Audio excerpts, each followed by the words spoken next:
जब भी बढ़ जाते हैं पत्थर को चलाने वाले, कम नहीं होते हैं आईना दिखाने वाले। टूट जाते हैं, बिखर जाते हैं जरा जरा, ऐसे लोग फिर भी बनाते हैं आईना बनाने वाले।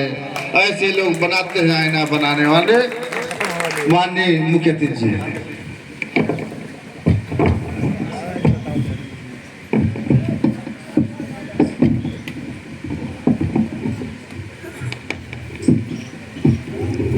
कैमरा वाला कहाँ गया, उसको भी लगाइए।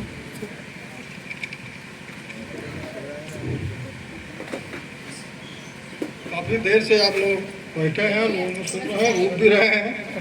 कुछ देर तक मैं भी आप लोगों को कहूँगा ऐसे ही, क्योंकि जितना मैंने सुना है उनको सुना ही नहीं। तो आज इस कार्यक्रम के अध्यक्ष श्री पन्नालाल जी, श्री के.डी. राम जी, सेवानिवृत्त वरिष्ठ PCS अधिकारी, और एक अंदर आप लोगों ने नाम उनको नहीं बताया था इनका परिचय कि ये जिला पंचायत सदस्य भी हैं आपके। किसी भी सम्मानित सज्जनों के लिए व्यक्तिगत रूप से बहुत जानता हूँ, मैं यहाँ नहीं कहूँगा क्योंकि बहुत लंबा हो जाएगा। श्री राजबली जी बहुत पुराने मित्र हैं हमारे इलाहाबाद के दिनों से। देवचंद जी, रामनवल जी की ये के विचार थे जो हम लोग कार्यक्रम कर रहे हैं।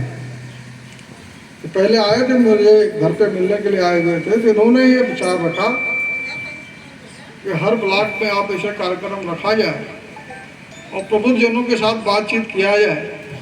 तो इनको ही मैं धन्यवाद देता हूँ कि इन लोगों के विचारों को ही आगे बढ़ाते हुए हम लोगों ने कार्यक्रम शुरू किया। और बड़ी खुशी की बात है कि लोगों के प्रस्ताव भी आ रहे थे, हमारे यहाँ कीजिए, हमारे यहाँ कीजिए इस प्रकार के कार्यक्रम, और उसमें सेंट्रल बिंदु यही रहते हैं, रामनवल जी रहते हैं। त्रिवेणी राम जी पुराने नेता भी हैं, पुराने प्रिंसिपल भी हैं। तुलसीराम, इनको आप सब लोगों ने तुलसीराम जी को एज एडीएम कह के संबोधित किया। मैं आपको बता दूं कि उत्तराखंड के राज्य निर्वाचन आयुक्त भी रह चुके हैं,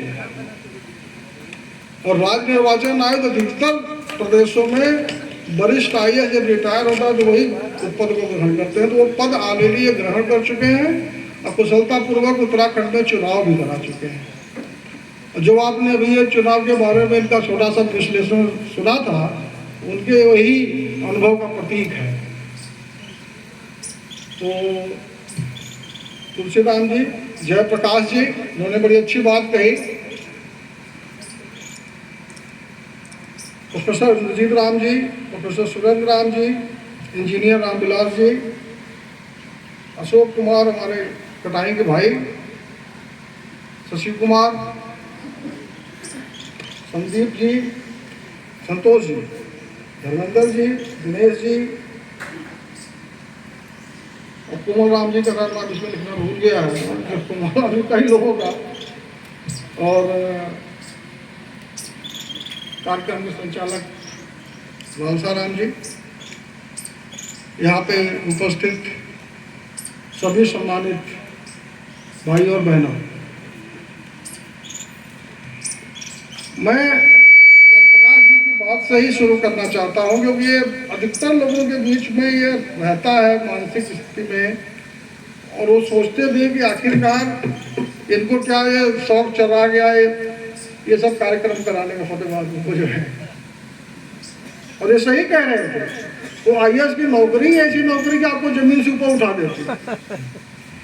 हाँ, ये जमीन से ऊपर उठा देती है, और आपका सत्संग, उठना बैठना ऐसे लोगों से होता है, जहाँ जहाँ जैसा सत्संग हुआ वैसे से बदलते जाते हैं लोग। ऐसे लोगों के साथ होता है कि जो जमीनी स्तर से छूट जाता है व्यक्ति, और विशेष रूप से जब इस समाज से निकल जाता है, जो बहुजन समाज और अनुसूचित समाज से जो निकल करके आपको आता है, वह अपने उन सारे सामाजिक संबंधों को छोड़ने तो कुछ लोग कोशिश करते हैं, कुछ छूट जाता है अपने आप, ऐसा व्यवस्था ही बनी रहती है। तो मैं उड़ तो नहीं रहा था उस नौकरी में और इज्जत के साथ था, उसमें कोई दिक्कत नहीं थी। लेकिन मैं आपको ये बता दूं कि एकमात्र संतान होने के नाते मेरा अपने गांव, समाज, घर से हमेशा संपर्क रहा।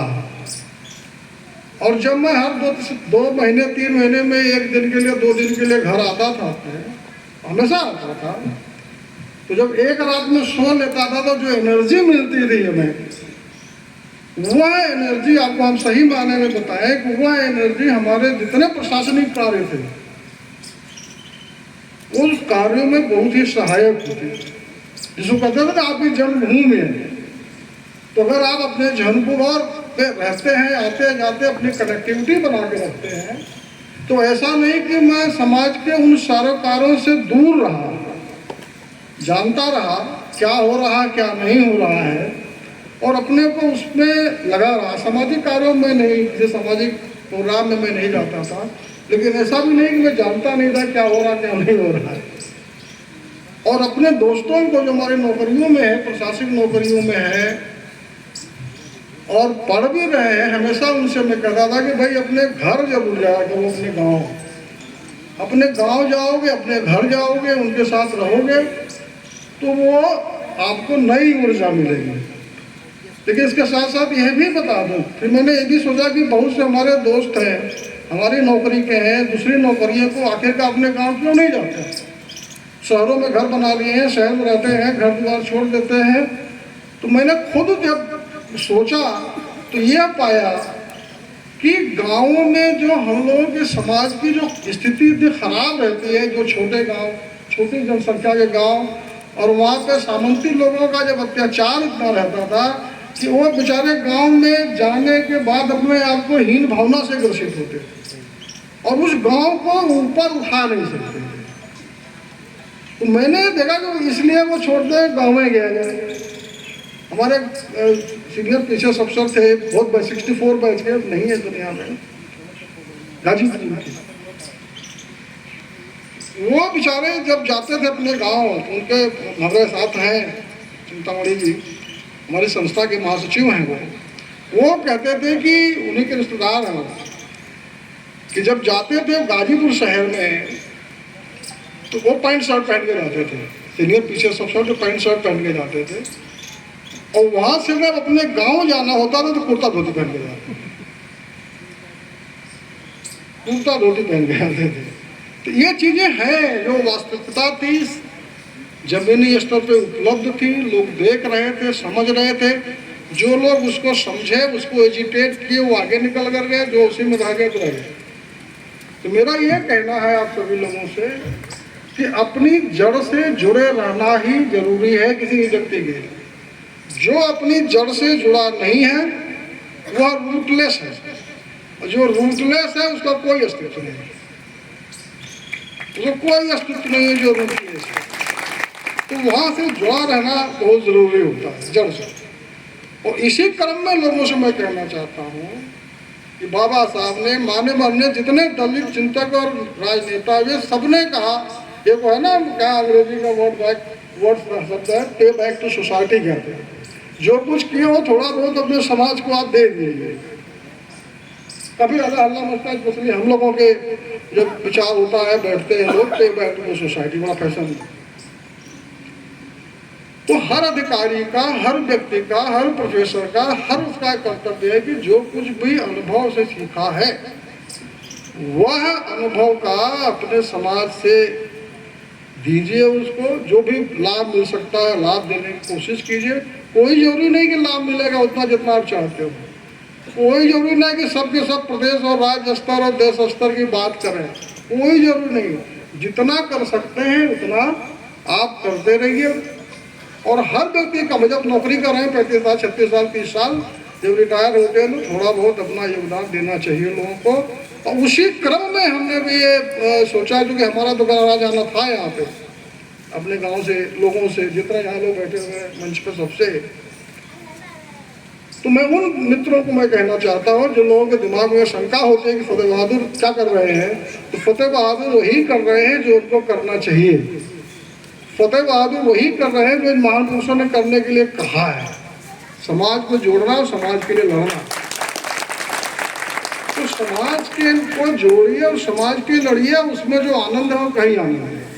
अब मैं संविधान पे आता हूँ। जो है संविधान के बारे में बहुत सी बातें हुई और तरह तरह के लोगों ने अपने अपने व्याख्यान दिए। सभी व्याख्यान सत्यता के नज़दीक ही थे, उसमें भी दूर नहीं थे। मैं तो केवल इतना ही कहना चाहूँगा कि जो संविधान है, बाबा साहब का क्या योगदान क्या नहीं योगदान, वो तो लिखित है, उसमें तो कोई हमको उसको किसी के लिए बताने की जरूरत नहीं है क्या योगदान था क्या नहीं, किसी को जस्टिफाई करने की जरूरत है। यह संविधान, हिंदुस्तान का संविधान ऐसा है जो उन सभी लोग कहते नहीं, जैसी बात है कि केवल वंचितों के लिए थोड़ी ना, सबके लिए है, तो सबके लिए तो है ही है। लेकिन वंचितों को जो अधिकार संपन्न चीजें दी गई, schedule caste, schedule tribes, OBC, minority, महिलाओं के लिए, सबके लिए, वह अधिकार पहले था ही नहीं। चाहे जो भी राजतंत्र व्यवस्था थी, चाहे वो मुस्लिम पीरियड का नाम लोग बहुत जल्दी जल्दी लेते हैं, लेकिन उसके पहले जितना पीरियड था, थोड़ा इतिहास के विद्यार्थियों में घसीटूंगा नहीं आपको, उस पर इतिहास के उसमें नहीं जाऊंगा। इतिहास का विद्यार्थी मैं जानता हूँ कि वह व्यवस्था वही थी जो मुसलमान पीरियड के पहले थी, मुसलमान पीरियड में था, ब्रिटिश पीरियड में था। वही व्यवस्था था जिसमें दलितों में शेड्यूल कास्ट, शेड्यूल ट्राइब्स हो जाते हैं, पिछड़ों को जो उनको अधिकार ही नहीं था, उनको न संपत्ति का अधिकार, न स्वतंत्रता का अधिकार, न किसी चीज का नहीं था, उनको बोलने वाले का अधिकार ही नहीं, दूर था। और इस संविधान में वही अधिकार बाबा साहब ने दिलाया। तो जब यह अधिकार उन्होंने दिलाया तो वंचितों ने उसको समझा कि हमारे लाभ का है, और वह लोग जिसका विरोध कर रहे थे उन लोगों ने समझा कि भाई ये संविधान निकाल लिए, हमारे लिए ही नहीं, उन चीजों में गए ही नहीं। अगर महिलाओं को सारे अधिकार दिए गए तो क्या केवल अनुसूचित जाति और अनुसूचित जनजाति और पिछड़ी जाति अल्पसंख्यक महिलाओं के सबके लिए था? वोट का अधिकार एक ऐसा अधिकार है, प्रोफेसर साहब लोग ज्यादा जानते हैं, मैं उस पर नहीं जा पाऊंगा, कि विश्व में जो बहुत से आज के जो विकसित देश हैं, भारतवर्ष के संविधान लागू होने के बहुत बाद वहां पे महिलाओं को वोट देने का अधिकार मिला। हिंदुस्तान में अधिकार दिलाया बाबा साहब ने। तो ये जो अधिकार इन वंचितों को इस संविधान से मिला, उन लोगों को यह कष्ट लगा कि अधिकार क्यों नहीं मिला, जो हजारों हजार साल से वो सारे अधिकार छीन करके अपना लाभ ले रहे थे, वही तो विरोध कर रहे थे। यहाँ पे जो आप सब लोग प्रबुद्ध लोग बैठे हैं, मैं कुछ नहीं कहूँगा, मैं इतना ही कहूँगा कि अगर आप लोग थोड़ा आत्मचिंतन और आत्ममंथन कर लें, दूसरे को बोलने की जरूरत ही नहीं है कि दूसरा को ही बोले। अगर आप आत्मचिंतन और आत्ममंथन करते हैं तो आपको खुद समझ में आएगा कि वह कौन लोग हैं, वो कौन लोग हैं जो संविधान का विरोध कर रहे थे कि हिंदुस्तान में संविधान नहीं चाहिए। अभी वो Simon commission, round table conference, क्या क्या बातें हो रही थी, मैं उस पर नहीं जाऊँगा। तो वो कौन लोग थे जिन्होंने संविधान का नाम भी, संविधान की क्या जरूरत, हमारे पास तो संविधान है, मनुस्मृति है, सदियों साल उसी से देश चल रहा है। ये मैं आप लोगों को बताना चाहूँगा, अधिकतर लोग जानते हैं, सब यहाँ पे प्रबुद्ध बैठे हुए हैं, कि जो अधिकार मनुस्मृति का, जो सामाजिक अधिकार, धार्मिक अधिकार, संपत्ति का अधिकार अंग्रेजों के टाइम में था, वही मुस्लिम के टाइम में था, उन्हीं टाइम में था, उसमें कोई परिवर्तन नहीं था। पूरी सामाजिक व्यवस्था, जितने राजतंत्र चल रहे थे, उन राजतंत्रों के जमानों में मनुवादी सोच के अनुसार ही चल रही थी। यह तो परिवर्तन हुआ संविधान लागू होने के बाद, जब छुआछूत खत्म हो गया, सबको बराबरी मिल गई, सबको जमीन मिलने लगी, सबको पढ़ाई का मिल गया, ये सारा का सारा संविधान से मिला। तो यह दिमाग में रख लीजिए कि कोई ऐसी व्यवस्था नहीं थी हिंदुस्तान में जिसमें अधिकार रहा हो संविधान लागू होने के पहले। संविधान लागू होने के पहले किसी भी व्यवस्था में कोई भी राजतंत्र रहा हो, कोई भी तंत्र रहा हो, उसमें यह अधिकार था ही नहीं। और इस संविधान का विरोध वही लोग कर रहे थे जो लोग इसका लाभ ले रहे थे, जो लाभान्वित हो रहे थे। यह बात हम लोगों को खुद अपने आप में सोचना चाहिए, किसी को बताने की चीज नहीं है। संविधान ने आपको रास्ता दे दिया कि किस प्रकार से उन व्यवस्थाओं को, विषमताओं को, व्यवस्थाओं को आप खत्म कर सकते। संविधान ने केवल लिखा ही नहीं कि आप खत्म कर दीजिए इसको, उन्होंने वो रास्ता दिखा दिया कि आप इस रास्ते से जाओगे। अगर शासन सत्ता पे आप काबिज हो गए तो आप सत्ता पे काबिज होकर के ये सब करा सकते हैं। अगर सत्ता पे काबिज नहीं हुए तो आपको वह लाभ नहीं मिलेगा जिस लाभ के लिए संविधान बनाया गया। बड़ा प्लेन एंड सिंपल बात है, जिसको लोग क्या कहते थे, मास्टर चाबी।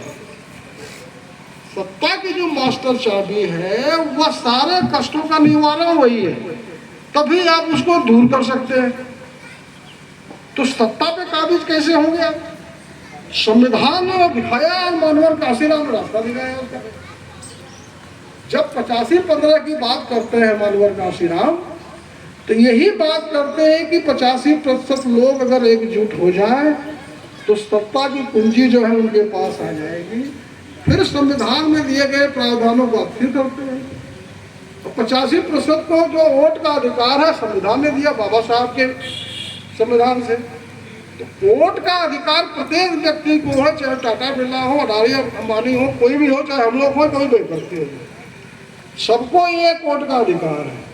और उस वोट के अधिकार को किस प्रकार से आप उपयोग करते हैं वही तय करेगा कि आपकी शासन सत्ता में क्या भागीदारी होगी और शासन सत्ता के जो लाभ हैं संविधान में कैसे आपको मिलेंगे।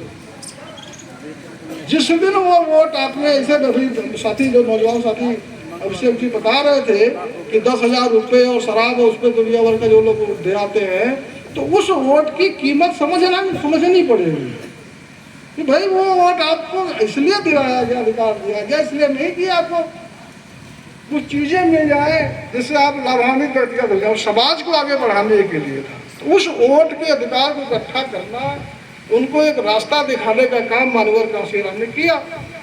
जब 85-15 की बात करते थे, जब कहते थे कि भाई जिसकी जितनी संख्या भारी उसकी उतनी हिस्सेदारी, तब संभवतः शुरुआत में लोग नहीं समझ पाए। और आज वही पॉलिटिकल पार्टी, राजनीतिक दल, थोड़ा राजनीतिक बात तो होनी चाहिए जो कि हम लोग बैठे हैं यहाँ पे, वो इस बात को कहते हैं कि जिसकी संख्या भारी इतनी उसकी हिस्सेदारी, सभी कह रहे हैं, राहुल गांधी से लेकर के सब कह रहे हैं।